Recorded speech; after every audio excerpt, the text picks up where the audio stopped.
বৃষ্টির মধ্যে জাম খাওয়ার মজাই আলাদা। এটা কি হলো? আরে আরে রক্ত! আরে বাইরে রক্তের বৃষ্টি হচ্ছে, রক্ত বৃষ্টি হচ্ছে। আরে আরে মৌলানা সাহেব, বাইরে রক্তের বৃষ্টি হচ্ছে। আরে এই রক্ত বৃষ্টি শুধু তোমার উপরেই পড়ছে, আর এটা ততক্ষণ পর্যন্ত হবে যতক্ষণ না তোমার সব রক্ত পানি হয়ে যাচ্ছে। কিন্তু আমার সাথে এমনটা কেন হচ্ছে? পানি পানি পানি খাবো আমি? আরে ভাই, আমার অনেক পিপাসা পেয়েছে, আমাকে একটু পানি দিবা? আচ্ছা, পানি খাবি? এই নিয়ে দিচ্ছি।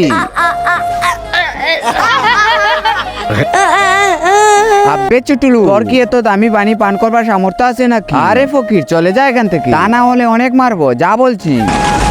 তার আগে যে মা তোমার মুখে খাবার তুলে দিয়েছে, আজ সেই প্রিয় মায়ের জন্য একটি লাইক এবং সাবস্ক্রাইব করে কমেন্টে এই ইমোজিটা দিয়ে যা। আরে মানুষ সৃষ্টি সেরা জীব, আমরা তো জানোয়ার নই, তাই কাউকে পানি খেতে মানা করা উচিত নয়। আমি আর এরকম ভুল কখনোই করবো না।